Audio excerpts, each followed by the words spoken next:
Is there a crisis in masculinity? Today we find out with good friend and fellow therapist and podcaster James Penny from the Flex Your Feelings podcast. Today's a joint effort. Sit back and I hope you enjoy. Right, what are we talking about today? Well, do you know what? I've been wanting to talk about this for a long time, so I Googled it, naturally. Mm-hmm. And I typed in, is there a crisis of masculinity? No. Well, steady on. AI said first. Where you should get all your relationship advice. Do trust AI. No, I'll read exactly what it says. So I put, is there a crisis of masculinity? It said yes. There's a lot of discussion about a crisis of masculinity in quotation marks, with many pointing to a sense of confusion and uncertainty among men about their roles and identities in modern society. And I just thought, let's discuss. I think that's a fantastic starting if there's point. Confusion, maybe we can help Unpick that confusion and and sort of see what is coming out in society at the moment in terms of the arguments for, is there a crisis? Maybe what's coming out in terms of the arguments against if there's a crisis. So let's just see where the conversation goes. I definitely think there's a shift, Okay. and we're in the presence of a shift. Meaning, if you think about where the feminist movement has gone to ensure that women are in the workplace, they're meeting their needs, they're equal with us, all those things. I think we've made massive strides. But what's the consequence of that is kind of one of the questions that I ask. And certainly if you look at what did I see a little while ago? It's a Stephen Bartlett podcast, and they were talking about the presence of women in the workplace. We've met some amazing milestones, all for it, 100%. But there seems to be now a bit of a consequence to that movement, which is, have we forgotten about men? Are we pushing men aside? Are they stepping back from society? And then you've got the whole social media bit, and I'm sure we can talk about that in a moment, but the whole social media bit about general masculinity traits and that lovely word, toxic masculinity. Well, that is one of the words you hear a lot, isn't it?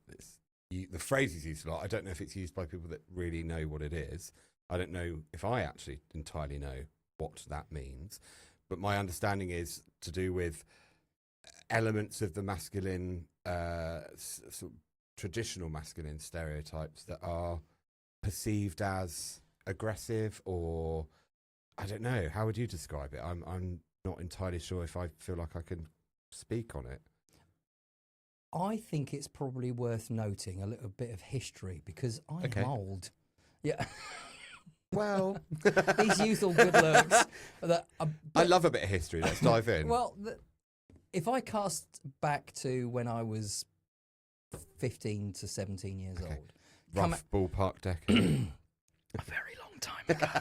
Well, I'm 52. Okay. So go back in that day and age, misogyny was rife. You heard it everywhere. And just to clarify, misogyny is defined as a hatred of women, and chauvinism is defined as a strong dislike and power struggle between men and women. Well, you've corrected me, and I think you did the right thing, because it is the chauvinist is what we saw a lot of. Misogyny, the hatred of women, and misandry, the hatred of men. Right. It seems to be very much a cultural belief system that's kind of infiltrated the way we live, usually because of social media and how it's kind of evolved. But we tend to kind of lean into that, don't we? Because we open up our phones, we lean into, oh, that's interesting, that resonates with me, or you find, whatever reason it might have sparked some curiosity, the algorithm is then switched. Yeah. So we've got to really have to go careful about the definitions of misogyny, misandry. But yes, when I was a young man, we were all for, and I remember groups of us, and I think that's kind of a youthful thing. What, hanging around in groups? Hanging around in groups, but more importantly, just thinking about how women have treated them. We were all appalled at how, in a work setting, say for argument's sake, a lady might have her bottom smacked because it was, we sit in films and look at the Carry On films. Yeah. So many touches that would be considered completely and that was comical inappropriate, then. But yeah. And we've come a huge way since then. And I don't know that whilst we've come a long way, we've also inherently lost our way. The masculine traits and misogyny get intertwined and lost. Okay. Does that make sense? It does. So people are mixing the two together, and then they become synonymous with one another, but they're not. They're separate things. Yeah. Misogyny is a very overt, distinct hatred of women, whereas being masculine isn't hating women. It's something to do with an individual sense of their own energy or something. Does that make sense? What do you think masculinity is? That's a difficult question for me because in my head, and I'm quite happy to stand corrected, but I think masculinity is an energy which is around protection and, I don't know, I want to say dominance in some ways, but I don't know if that's the right word. I don't actually think I really know what it means for me, because in my life, I think actually there's parts of me that would have said, oh, I want to be more straight acting, which might be synonymous with masculine. So I see masculine as like strength, protection, controlled aggression. Yeah. And so many of those things I'd probably would have gone, I don't like that. Because of with my peers, for example, growing up, or my dad or whatever. It's like, I think I probably do have a rather skewed view of what masculinity is. So I'd be way more curious to know what you think masculinity is. Well, here's one I made earlier. You might want to get an adult to help you with this. So I made some notes because I didn't want to miss anything out that would be beneficial.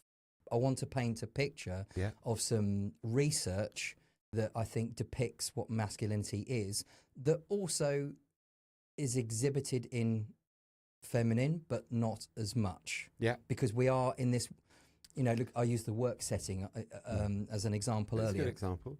So, controlled aggression. Okay. Healthy competitiveness. Okay. So, in preparation, in case we talked about this today, and we are, I was thinking, well, the competitiveness, I can think of work-related settings, couples-related settings, when the competitiveness can kind of turn into a fairly negative talk track. Meaning, if we're competitive because we feel a gap in ourselves, or we're competitive because there's an insecurity, that's not competitive. I think masculine competitiveness, and we see this in video gaming. There might be a newbie coming onto an Xbox. I think trying to think of something. Call of Duty. Yeah. But they bring their comrades into the game, and whilst you've got these expert players, they all work together. So there's still that competitiveness, but they will group together as a bit of a tribe. Yeah. So so the competitiveness is they're all succeeding. But they're all leaning on each other for that competitive edge and learning. So I quite like that. Okay. Protective instinct, which is what you just mentioned a moment ago, and I think that is innate. It is. I have a protective nature over you. I have a protective nature over my friends, my boys first. Yeah. So that is definitely a masculine trait. But in that protectiveness, do we also then have boundaries in place that in this new modern world, they might be seen as controlling or misogynistic? Yeah. So that's that narrative that I need to be very aware of, certainly with client work, because I can hear how men are muting themselves to make sure that they don't upset their partners or the group that they might be in. Because what are they muting themselves on? That protective innate instinct? The innate instinct, which is effectively taking care, but it might be seen as controlling. Okay. Yeah. You're thinking that through? I am thinking that through, because I think everything that you're saying is really interesting, and I'm sure there's more. It's so much, like you said earlier, about definitions and also context. And if you change the definitions and you change the context, and that's what's happened, I think, in social media, we're seeing those very subtle changes over a course of time. Newsflash. News just in. Today, the news. You put your glasses on. Oh, hang on. And for the news. Yeah. So, since the pandemic, and I would love your thoughts here. We're both therapists, just to kind of set the scene. We both work, well, you work with couples and individuals. Yeah. I work with individuals, soon to be couples, hopefully qualified in September. So I'm still in transit, I know. But since the pandemic, I have seen a decline in men's mental health. I've seen a decline in masculinity, and I'm getting men that are coming to me now that are, I would say, and this isn't a negative trait, I'm just saying this seems a little unnatural to how they perceive themselves. I'm seeing them very feminine. Okay. So there seems to be a lack of tools and resources and define comfort. feminine, I suppose, then, if you're able. I guess they are scared of doing the masculine things. So they're scared of being protective. They're scared of being assertive. They're scared of leading. Right. They're trying to appease their partners. And that's all of those things fine. We've got to be better at communication. We've got to be more resilient. We've got to be more resourceful. We've got to be a little bit more emotional. We've got to share those feelings, thoughts. But I think there is certainly an aspect of how they see themselves. They're a little bit lost. I meet some lovely, beautiful human beings. They are absolutely gorgeous. Yeah. But they're scared to show some of those masculine traits. And I don't think it does them any good. And I'd love your thoughts on that. My mind goes to wanting to understand, and obviously we can't speak for them, but from your experience working with them, having probably had very direct conversations about that fear, if they're scared and feeling lost, I want to understand where they think that's coming from, who's preventing them from expressing masculine traits such as healthy competitiveness and being protective, That's such a being big assertive. question. I know it's big, but my brain then thinks, are they getting this from a collective societal message where if they, I mean, it goes back to the definitions. If they're being assertive, what's the context? Are you saying to somebody, you can't do that? Yeah.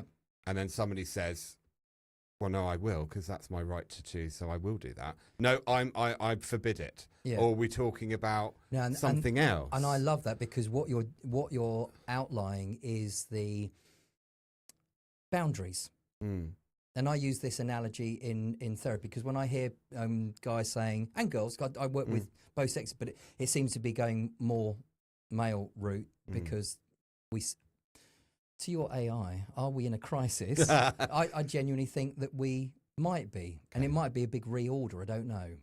Or an evolution is what some of the research is saying, that we're redefining and letting some of the more archaic and unhelpful elements of it go, and reclaiming some of the more positive, healthy aspects. And I think that's where Stoicism fits masculine traits really, really well.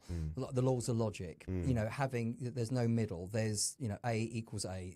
It's all simple things that men are designed to be. That's what we do. We provide the analytical. We provide the logical.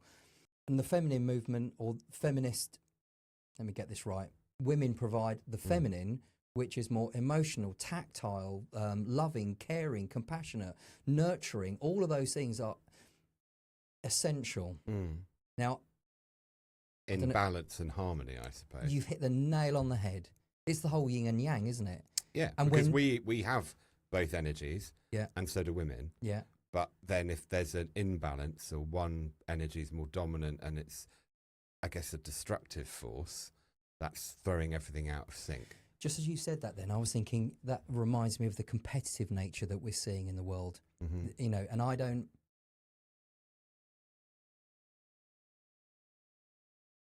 I'm restricting myself as I'm saying this, because I've just had a thought. Okay. We have to be really, really mindful and conscientious of an algorithm. And what do we do now? We live. Anyone listening, I'm leaning for my phone. Yeah, that was just a stretch across the table. Here's one I made earlier. So, hang on. But the nature of the algorithm is dramatic. So I do believe that we are in a gender wars era that at some point should, I hope, even itself out. And we should be careful of the algorithm, because... So, because I'm in technology, so I know very much how this works, and we bake it into technologies. Mm-hmm. But the algorithm it has kind of a hierarchy of data. So if you're male, you'll be fed male derived content. If you're an age group, you'll be provided age related content. Now, from that point, your demographic, where you live in the world, your cultural background, your interests, the things that you like, the things that you even pause. So, just to give you an idea about your phone, if you're scrolling through and you stop, that is classed as a data point. Yeah? Crafty buggers. It's crafty. It is. So then, if you swipe right, then you've just confirmed your interest. Now, here's the interesting bit, is whether we like something and then I share it with you. God, I'm appalled at this. Or, look at this cat video, it's amazing. Don't ever send me one.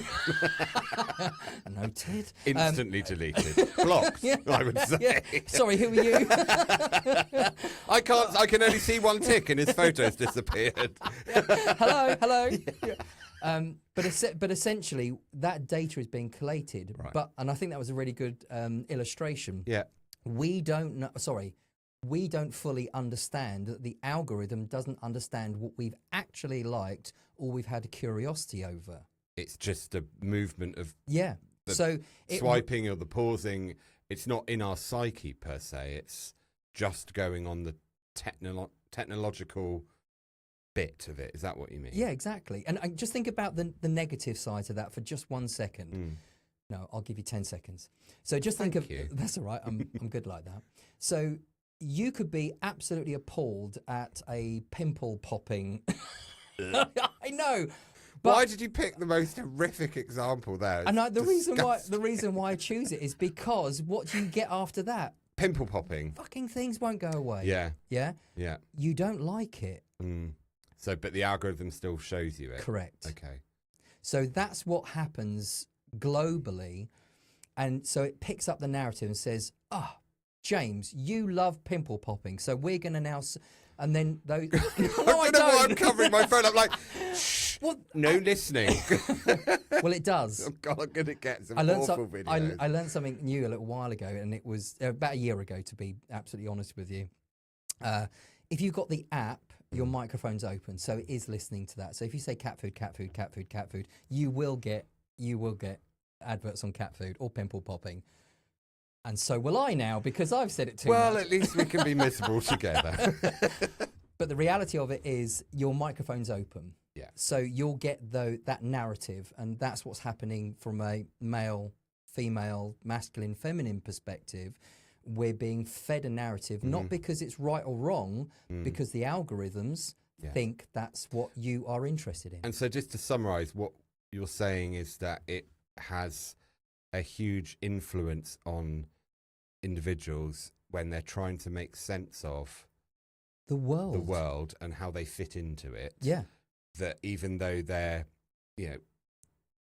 the algorithm will be sending them this information because they've, scrolled past it or said about it or something, that it's sort of drip into their psyche, and it's not helpful to be given such black and white information, perhaps, or to have the it's a limited view of the world. Limited view. Whereas we know it's much more nuanced, much more about context.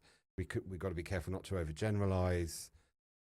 Yeah, it's basically insidiously infiltrating it is insidious. Our sense of self. I guess if you like cat videos, great, you'll get lots and you'll be rewarded with dopamine. Yeah? Yeah. But it's not real. The world is not real through this. And in bringing it back to kind of the masculine challenges that certainly that I see, you can see men, how they might be coerced into a belief system based on their mobile phone, and then the cultural shift. So it comes in from lots of different kind of angles, and I think that's why they're so lost. Beautiful human beings, absolutely lost because they've not got, and dare I say it, masculine role models. Well, that's one of the things that came up in terms of this for and What did it against say? argument. Bear with. It said... You didn't say, here's one I made earlier. No, I didn't say that. That's your line. I'm not going to steal it. Oh, here we are. Lack of positive role models. Some argue that traditional masculine ideals are being replaced by negative stereotypes, or that positive male role models are lacking in media and popular culture. That it reinforces what you just said, that people are struggling to relate and identify to healthy, positive male role models. I saw something a little while ago, and it. I think you and I, we're very lucky in the industry that we're in. We have self-awareness, and we can check in on ourselves. We can go, I know where that sits. That's not real, whatever. But I heard, I play around with the algorithm. I've got 2 Instagram accounts, a private one and the one for the POC. Okay. So I get 2 views of the world. So I'm very lucky in that respect, and it's been a real education and an eye-opener. But if I purposely go down a bit of a rabbit hole of liking and following, swiping and sharing, and I only share them between myself. Ah, interesting. Interesting, yeah. Yeah. So I get a completely different channel. Now, again, the thing that I thought was a little worrying was Jordan Peterson is a misogynist, and there's a lot of content out there, and he's a thought leader for people, not men, but people. Everyone. Yeah. But it's fascinating how a narrative out of other podcasts or interviews or stage events can be doctored to suit good quality algorithms that people seem to consume. The thing is, rightly or wrongly, that's it. Rightly or wrongly, they're just an algorithm. They're just content being served up. Yeah. They're all things that influence young men. So we go back to the fear part that you witness and people that you work with in particular. They are not being guided, by the sounds of it, towards having a healthy sense of their own masculinity. There's either an extreme one end or extreme the other, and not very much going on where it's a open, healthy discussion, and allowing them to, I don't know if define for themselves is the right way to say it, but it feels like they're being misinformed, led astray. There are dominant voices in the world, aren't there, on this subject, in the ether. And it tends to sort of peddle hate or... you're spot on. Just contempt, anger and contempt. Yeah. I'm thinking, how can anything that's peddling that sort of energy be healthy? Well, it's the path of least resistance. We look, we're all looking for comfort.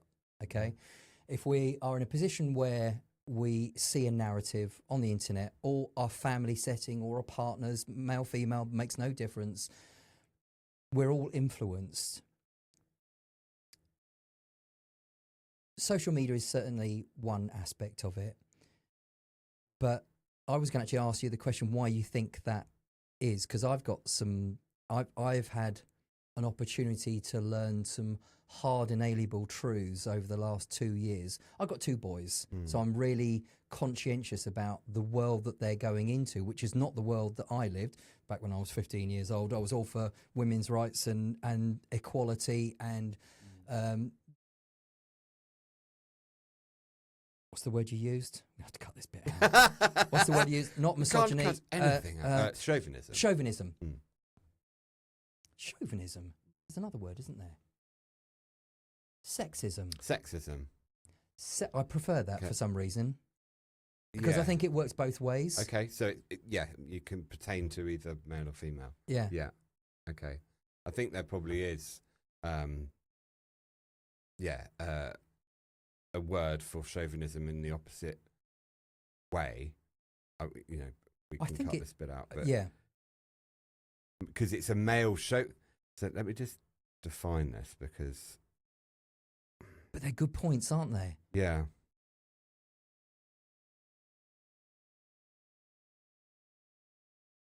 So the actual definition is displaying excessive or prejudiced support for one's own cause or group, in particular showing male prejudice against women. But chauvinism is any form of belief where you are pushing your own agenda over to the detriment of someone else. Yeah.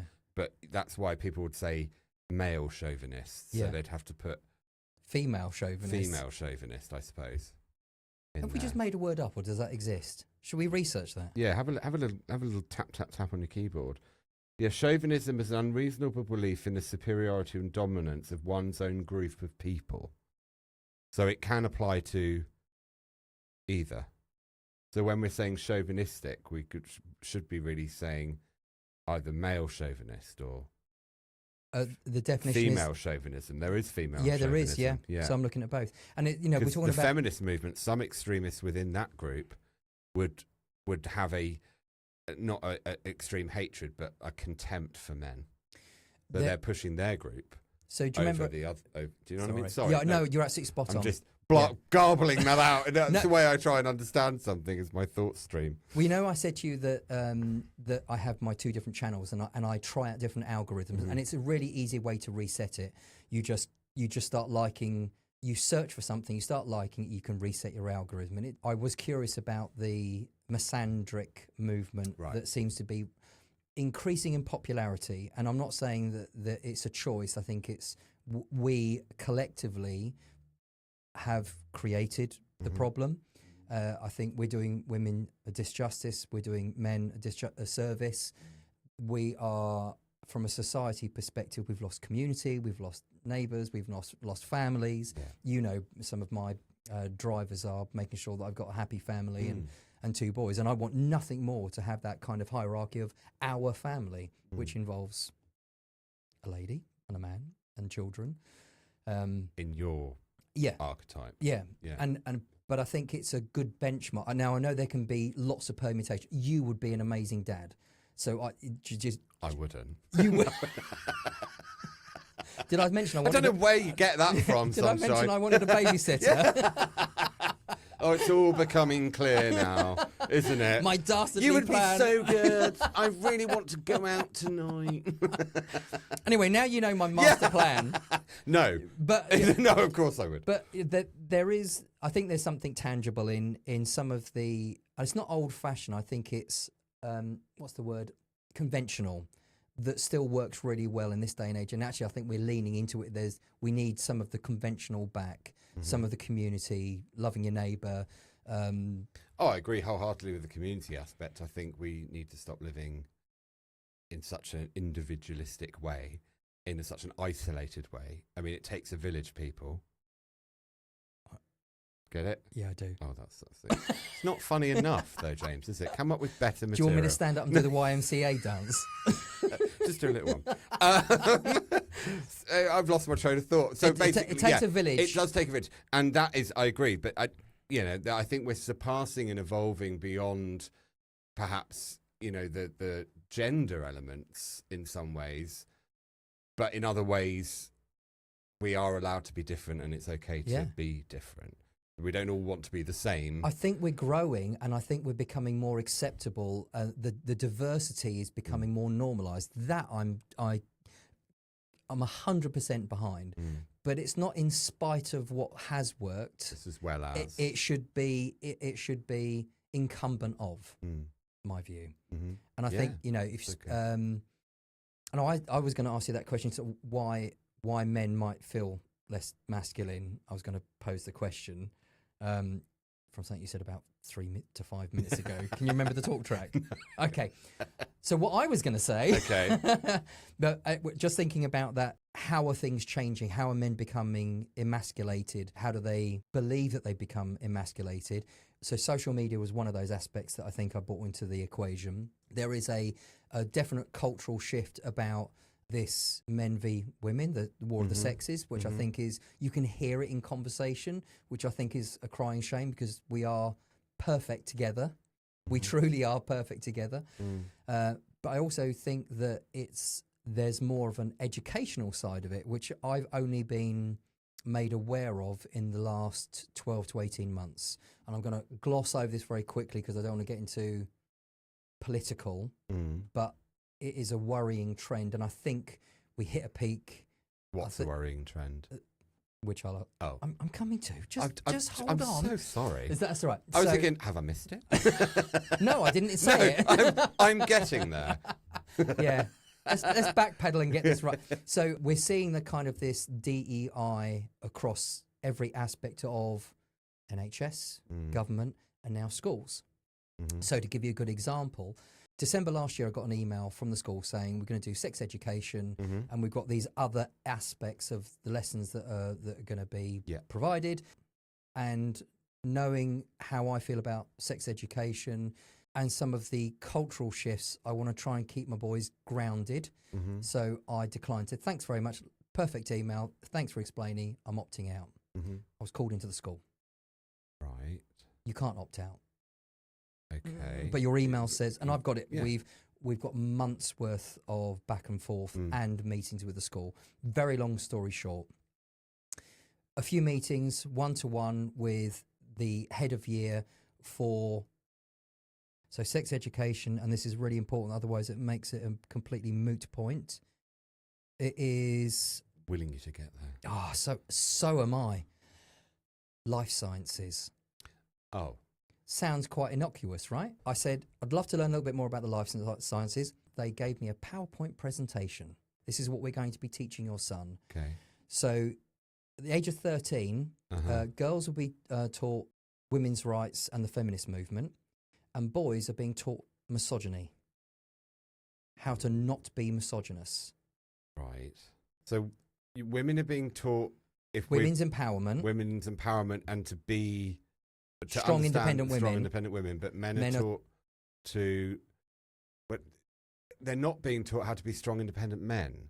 They're just being taught how to not be. Well, they're not... Well, no, we know misogyny is the hatred of women. Yeah. And that is, I think, one of the catalysts within what I'm seeing in men now. They don't know how to be because they're being told at school you can't be misogynistic. But essentially, most of those misogynistic traits are masculine traits. We should embellish those masculine traits and we should lean into those masculine traits because ultimately men and women need to work together. There's that perfect unity. Yeah, I suppose what I'm thinking is that it's all a bit... The definitions are skewed. Teaching somebody not to be a misogynist, if you take the purest definition of misogyny, which is a distinct hatred of women. And that is not in their curriculum. They've called it misogyny and they're showing masculine traits. So that's why people are then saying, well, if you so what I'm trying to make sense of in this moment is if they're being told the language being used is we're teaching you not to be misogynistic, but what we're actually teaching you is to don't embrace or celebrate any of your masculine qualities. They're missing it's a grave, dangerous road because what they're making masculine traits then out to be is akin to hatred, which isn't the case. No one's teaching hate, but they're using that word misogyny to then encompass all masculine traits, if that's what I'm hearing, which then is clearly wrong in my view, because you can't then link every single masculine trait to hatred. No. That's not true. No. That's fundamentally skewed. And we're seeing a bit of and I'm very grateful that we're having this conversation now, not a year ago, because I might have been a little bit more antsy because I was genuinely concerned about what my sons are growing into a world when we should be protecting women, we should be supporting women, we should be elevating them to the best of their ability, we should be inclusive, all of these wonderful things, but I'm hearing something very different. So I went back to the school and I said, horrified at what you just showed me, and I took Lottie in with me, but told them from a charitable perspective of an organisation that I support or we support, what we should be teaching children, which is compassion, kindness, unconditional positive regard, just general good quality human skills that will transverse male, female. It makes no difference. Respect. So after going back and giving my findings, another email, spoke to the head of year again, he had actually put misandry into the course. He'd replaced women's empowerment with misandry. So he's completely changed the year I could be wrong here, I'm doing this on memory, 13, 14-year-old period where they're talking about the qualities of things you can and can't do, and he's slightly embellishing what masculine traits are. So I was blown over that a concerned parent, after 3 months of emails and meetings, had actually done something positive. So I came out feeling like it's a small win. If my purpose here is to look after people, men, women, but I'm seeing more of a masculine problem, if that is such a thing at the moment, or are we evolving? That's another debate, isn't it, really, I think? Yeah, not agree? no, of course. It's definitely complicated and not black and white. No, So- and I'm hearing that as I'm saying it. It's nice to actually have this conversation. I'm thinking it isn't as simple, because we are evolving, we are moving to this new way of being. But how do we support men that have those innate feelings, like, and you said it perfectly at the beginning, protection, yeah, being logical thinkers, Well, controlled competitiveness, yeah. Controlled aggression. We need to be aggressive. It's an important aspect of getting shit done. It doesn't mean that it's rage, which hurts people. We're being controlled. We're using the emotions that we've been given. You could, again, so much of this, Elliot, comes down to semantics. It feels like the words that are being used, the definitions of them don't quite fit. Like, so I might swap out aggression for assertion. Yeah. Like being assertive, because aggression in my lexicon, in my head, goes, what you fucking doing? Yeah. To that I'm not tolerating that. And aggression to me means knowing the feeling deeply, having a relationship with the feeling. So all feelings are good. The idea of being happy for the rest of my life sounds like torture, and it's just simply not achievable. It's not achievable, and the it's way also, that people think. Think about the best poets in the world, the best music you've ever heard. Oh, They've come from born people out of pain. Yeah, exactly. Suffering. But I think, I don't want to put words in your mouth, but I think your point is that it's about knowing the feeling, connecting with the feeling, but the feeling doesn't necessarily mean then you have to act out any force. It's using it. It's using the energy and being able to communicate that in the right way. In the right way. Correct. And definitely no one is peddling hatred for anybody else. So think of a masculine trait, as we've just discussed, being the aggression side, but controlled aggression. I would feel safe being with a group of men that have the capability of being incredibly strong and empowering and aggressive, but they've learned to control it. Because so what would healthy aggression look like, do you think? Think of a workplace setting. Okay. You've been misrepresented. Now, the aggression side of it, the hurt, is a fuel. So that would give you the ability to be assertive and then say, actually, I'm going to assert a boundary. This is in my head, right, but this isn't going to happen. This is important. Let's talk about it. Let's be open about it. Yeah. And it's something that I wouldn't have normally. I wouldn't have had the tools normally to be able to be vocal about, at the risk of being shamed or persecuted. So aggression's got a really powerful connotation to it, but it's not bad. But we're teaching. What do we teach boys? Don't be angry. No, we really need to be angry. Anger gets a bad reputation, Yeah. and actually it's very much a very close relationship to Yeah. sadness and hurt. Yeah. So if any emotion, like you've just said, controlled and understood, maybe I've is used the better. word aggression instead of anger more. I've lent into that direction more so. You are right.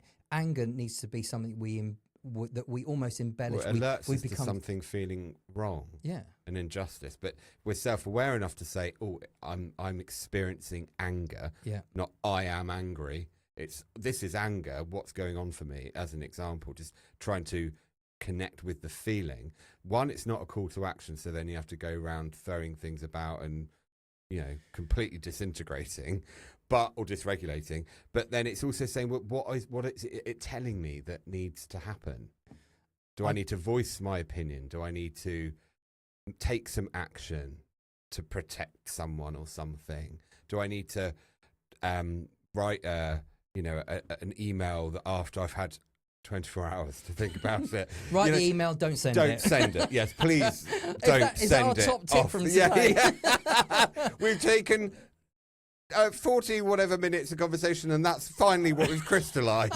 Don't send angry emails, okay? Yeah. Please come back next time. But I think it's like that it can be anger and any other emotion, when it's understood, can be used for a force of good, or it can be used for a force of bad. So I got a question for you. Where are the role models helping young men with exactly the thing that you've just explained? I think they're not the loudest voices out there. I could be wrong because I don't really listen to the... Oh, I appreciate that I'm tuned into it because I live and breathe it. You might need to name these big voices that are controversial in the field, etc. I do have a controversial, and I think... is it Andrew Tate? Yeah. Now, go on. No, I was just going to say that, but I think those voices are very much in a group of their own. On the ground, I would draw on what I've experienced over the years in terms of my youth work background, for example, and listening to conversations of other people that are currently in youth work. Positive male role models exist in the men that are providing safe places for young men to gather, stay away from crime, play music, play sport, whatever it may be. They are everywhere. And sport. Yeah, so sport, any activity, any safe place that's been nurtured by other men that have been, exposed to really dark things. There are angels everywhere. They're doing this work. I think the male voices are out there. They really are. But they're not the loudest voices. And we talked about algorithms. Yeah. I don't think these men that are saying to other young men, it's okay to be angry. Let's understand why there's anger there. And you can't then allow that to dictate to you who you become. It's not good to define you. It's an emotion. If you feel angry because so-and-so pushed you, for example, you've got to slow things down a minute. It's okay to be angry. That's not a dirty emotion. But then if you go and punch them in the face, there will be consequences. Yeah. And you've lost control of your own self. And that will then follow you around. And people will then start saying, yeah, you go, you're a violent man. Yeah. Well, and then it's a witch hunt after that. Yeah, one act doesn't make you anything. But if it's repeated, people then start to believe that you are the sum of your actions, right? Lovely. But so people are out there guiding young men, I believe, in managing emotional maturity, emotional intelligence, self-awareness. But no, I don't hear anyone saying you can't be caring, you can't be protective, you can't be assertive, you can't be competitive. I don't hear that personally, but I'm not moving in the circles that perhaps I would be exposed to that more. Yeah. But I know it's out there because I do watch it. I don't. It seems to be a lot about algorithms today, isn't it? That wasn't my intention, but it does seem to be an inalienable truth that there is a demographic that gets that kind of narrative, or they might live a particular lifestyle and they feel persecuted. May not be, but feel persecuted. Yeah. And you talked about Andrew Tate a moment ago. I did. Client confidentiality in play here. I've got to be very careful, but I can think of three clients. One was a young lad of 15 years of age, but he liked Andrew Tate.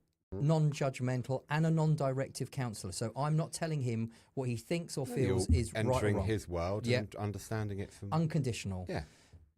Is that he perceived Andrew Tate as that it's okay to be a man. That was his view. He had a lot of female influence in his world. No dad. It was I can't give too much away. Yeah, I get it. So, but he said that it was like a missing father figure. Yeah. Out of the 90% bad things that Andrew Tate says, there is a stoic side. Yeah. And there's also this, it's okay to be masculine. But then it goes back to what you were saying earlier. The definitions of misogyny, toxic masculinity, and masculinity are all converging into a really unhealthy channel that I do see day in, day out with client work. And that client example is wonderful. I think the only thing I would add to that is that possibly is a unfortunate rarity for a young man to take the parts that Andrew Tate isn't peddling from hate. Remember the algorithm, he's being given a different, he's getting a different stream. What would be wonderful if people were able to receive that message and filter out the rest of Andrew Tate's noise. Yeah. Because he's allowed an opinion. No one's saying he's not, and no one's saying he's I don't believe anyone's a bad person. So, but what he's saying is obviously very inflammatory for a lot of people.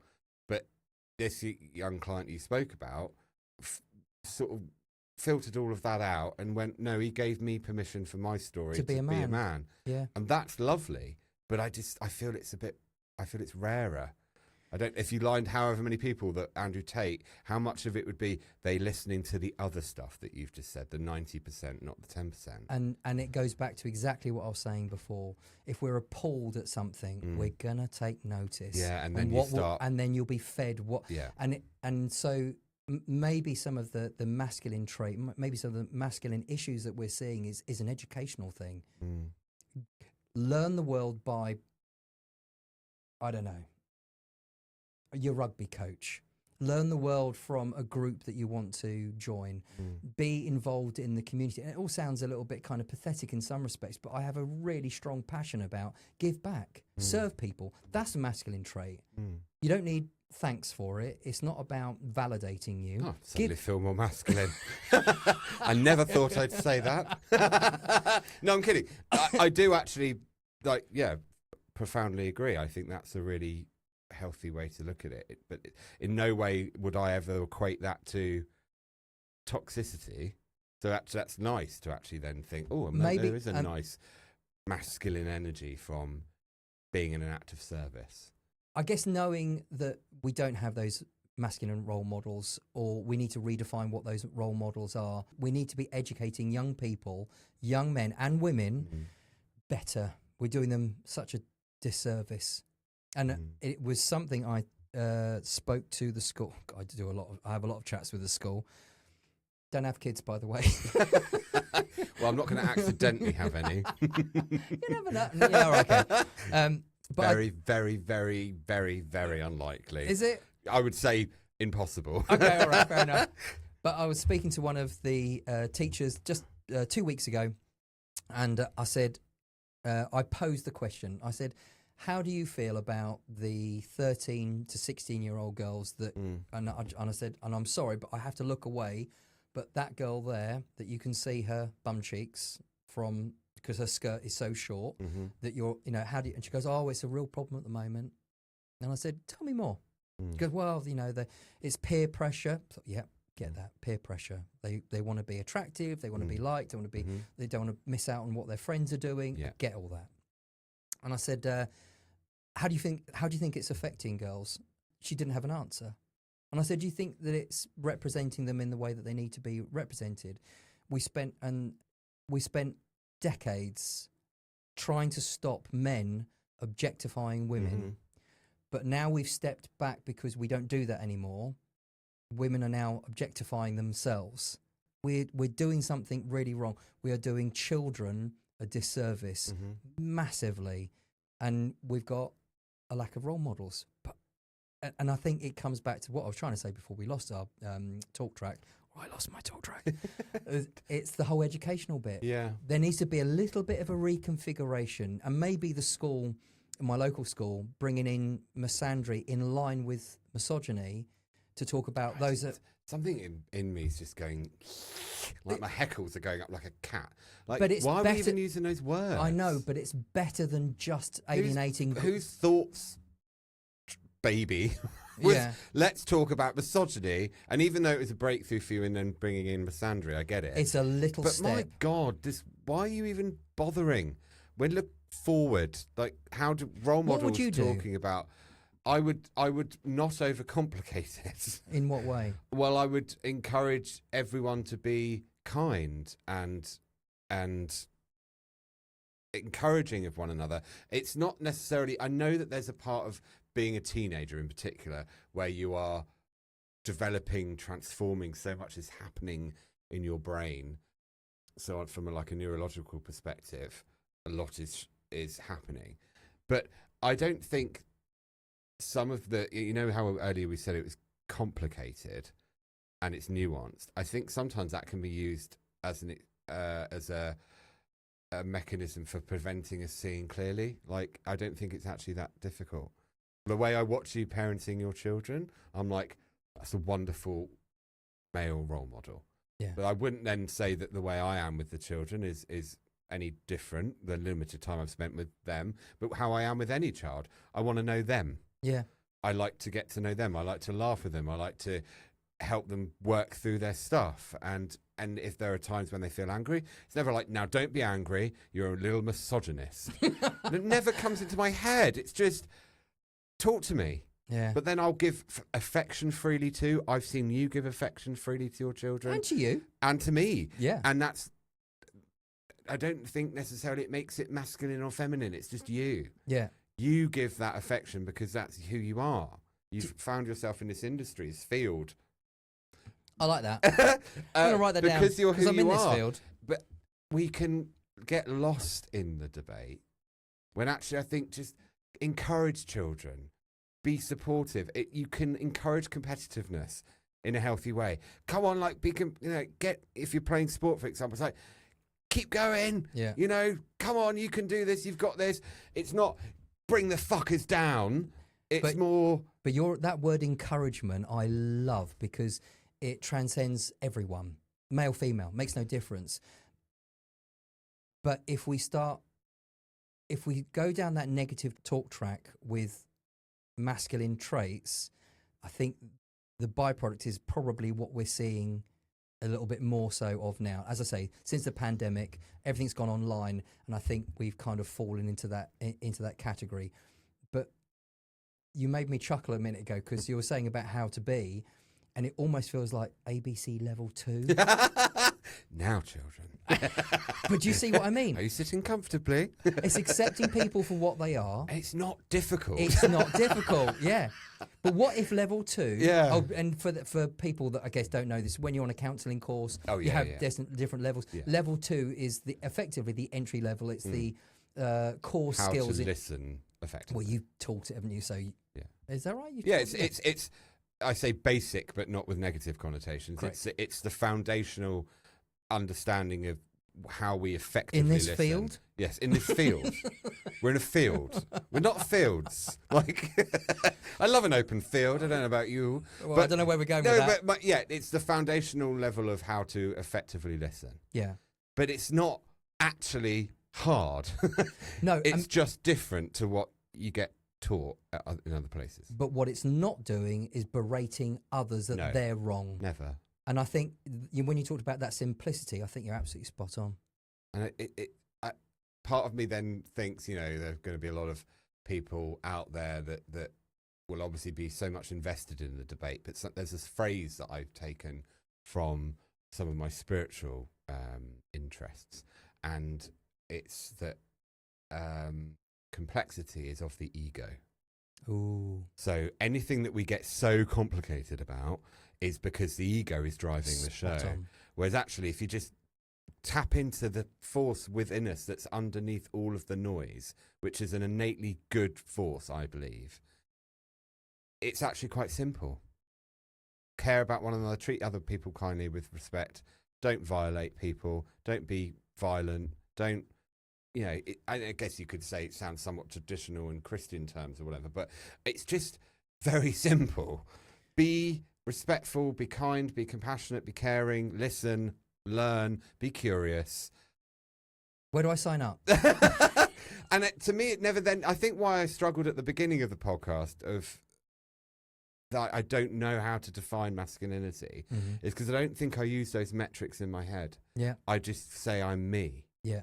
So I haven't had a crisis of maleness per se, but I have had a crisis of identity. Like, oh my God, am I going to be accepted? So you do understand so it's a different label almost. It's just a different label, so in different language. So the more I clear away the noise, or try and see clearly, I'm like, oh, it's that. It's how do we find within ourselves the strength and the courage and the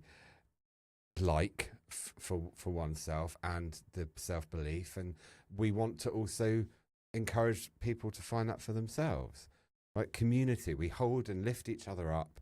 But yeah, I've gone off on a big tangent. No, you haven't. I'm hoping the sentiment comes through. It's spot on. I couldn't say it better myself. You probably could. Let me rattle something out on AI. Let's just type in some synonyms on the thesaurus on the computer. Oh. But the essence is, and I know you said you've got a big problem. That's the word I'm not using, because you said earlier. No, you can say it. I just can't say it. I love myself. Yeah. It's what, to me, it does boil down to is love. Yeah. When I see you being a positive role model to people, myself included, your children, all of the people I know, that's love. 100%. And there's nothing to be ashamed of to say that that's love. And when I'm listening to anyone and trying to see their innate humanness and their innate goodness, and even though I might not always agree with what they're saying, that's okay. Yeah. You don't have to go to war because you don't agree with someone. You know, there's the secret. But that's the ego bit that you were just talking about. Egoic stuff. Exactly. I'm like, well, it's different opinion. Yeah. But underneath there, everyone wants the same things, which is to be and it's innate connected. in us. The organism itself. Did I tell you about the story about when I was doing one of my presentations in my counselling? And you said, did you say orgasmic, not organismic? I did. Oh, I see. That's such a beautiful moment. Yeah. I had, as soon as it came out. Let's talk about the orgasmic self. I'd have sat up. I'd have been like, tell me more. I'm now taking notes. Is this tantric sex class? It was one. I tell you what, it made the room laugh, and I bet. Yeah, it just made Bloody the whole Rogers. Why would he organismic? It made the rest of the presentation that much easier. Were you relaxed, I suppose? It was in the end. Yeah. I relaxed at the end. Funny. Yeah, I had no choice. My mind's gone off on a dirty tangent. Anyway, I can't remember where I agree with you. The role model thing, and I don't know how we're doing for time, but the role model thing, I think, like I said earlier, the people out there that are getting it right, but there are also people out there that maybe it's up to us to elevate them. Reset your algorithm. Love and care for your neighbour. The one good thing that came out of the pandemic was everyone went for a walk every day, and they'd be kind to their neighbours, and there'd be less TV. And I think that was a nice little wake-up call, and I can't help but think that's something that... Then how quickly it went away, I know, but it's choice, isn't it? Yeah, it is a choice. It's choice, and then it's discipline. And I think certainly a masculine trait is discipline. And if I would say anything as a bit of a key takeaway is be responsible.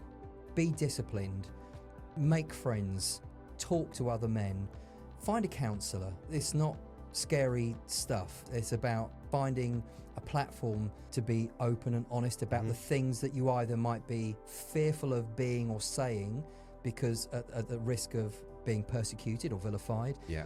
And finding that safe space to at least talk about it, and then you can find who you are, and maybe in the future you could love yourself. Yes. Well, let's just start with like yourself. Yeah, exactly. If our channel resonates with you, you might be interested in taking a look at this episode here. This one. About there. This one. This is a good one. Don't forget to like and subscribe. This is a good one. You like this?